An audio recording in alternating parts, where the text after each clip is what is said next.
And for me, for my two kids, all I've ever wanted, hand on heart, is for them to be safe and for them to be happy. And the rest is up to them. তরুণদের প্রয়োজনীয় ঘুম নিশ্চিত করতে মাঝরাতের পর সামাজিক যোগাযোগ মাধ্যম ব্যবহারে কারফিউ জারির পরিকল্পনা ঘোষণা করেছে যুক্তরাজ্য।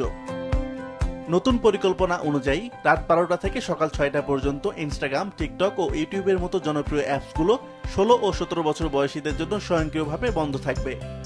শুধু তাই নয়, সোশ্যাল মিডিয়ায় দীর্ঘ সময় আটকে রাখে এমন অটোপ্লে ও ইনফিনিটি স্ক্রলের মতো ফিচারগুলো বন্ধ রাখার পরিকল্পনা করছে ব্রিটিশ সরকার।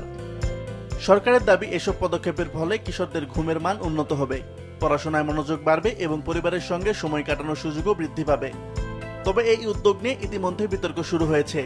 মেটা, স্ন্যাপচ্যাট ও ইউটিউবের মতো প্রযুক্তি প্রতিষ্ঠানগুলোর আশঙ্কা, এমন কঠোর নিয়মের কারণে অনেক কিশোর আরও অনিরাপদ ও অনিয়ন্ত্রিত প্ল্যাটফর্মের দিকে ঝুঁকতে পারে। অবশ্য সরকারের অবস্থান স্পষ্ট। অনলাইন নিরাপত্তা বিষয়ক মন্ত্রী কানিষ্ক নারায়ণ বলেছেন, রাতে সোশ্যাল মিডিয়ায় আসক্তি তৈরি করে এমন ফিচারের উপর নিয়ন্ত্রণ আনা হবে। বর্তমানে বিশ্বের সবচেয়ে কঠোর দেশগুলোর একটি হতে যাচ্ছে যুক্তরাজ্য। We have introduced these limits for 16, 17-year-olds, older teenagers, is because families and young people said they don't want a cliff edge where social media is banned for under 16s. তবে এসব নিয়ম কিভাবে বাস্তবায়ন করা হবে সে বিষয়ে এখনো বিস্তারিত কিছু জানানো হয়নি। নতুন নিষেধাজ্ঞা 2027 সালের শুরুর দিকে কার্যকর হওয়ার কথা। যুক্তরাজ্যের প্রযুক্তি মন্ত্রী লিজ ক্যান্ডাল এক বিবৃতিতে বলেন, এ পদক্ষেপের ফলে শিশু ও কিশোরদের স্কুল ও কলেজে মনোযোগ ধরে রাখতে এবং পরিবার ও বন্ধুর সঙ্গে সময় কাটাতে আরও সহায়তা করবে। এর আগে শিশুদের মানসিক স্বাস্থ্য রক্ষা, ক্ষতিকর কন্টেন্ট, ডিজিটাল বুলিং এবং অনলাইন আসক্তি থেকে দূরে রাখতে 10 ডিসেম্বর 2025 থেকে অস্ট্রেলিয়ায় 16 বছরের কম বয়সীদের জন্য সোশ্যাল মিডিয়া সম্পূর্ণভাবে নিষিদ্ধ করা হয়েছে। It has created a global conversation and we are proud of it. ব্যবহারকারীদের বয়স নিশ্চিত করার মূল দায়িত্ব সম্পূর্ণভাবে সোশ্যাল মিডিয়া কোম্পানিগুলোর। কোনো কোম্পানি যদি 16 বছরের কম বয়সীদের অ্যাকাউন্ট প্রতিরোধ করতে ব্যর্থ হয়, তবে তাদের সর্বোচ্চ 50 মিলিয়ন অস্ট্রেলিয়ান ডলার পর্যন্ত জরিমানা করা হবে।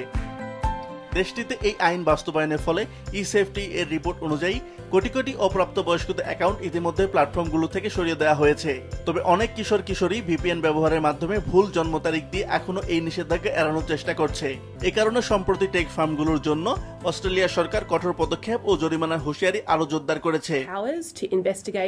ডিজিটাল যুগে কিশোরদের নিরাপত্তা ও মানসিক সুস্থতা নিশ্চিত করতে এই উদ্যোগ কার্যকর হবে নাকি একটি নতুন বিতর্কের জন্ম দেবে, সেদিকে এখন নজর প্রযুক্তি বিশ্ব ও অভিভাবকদের। আসিফ আল আমিন, মাছরাঙা নিউজ শো।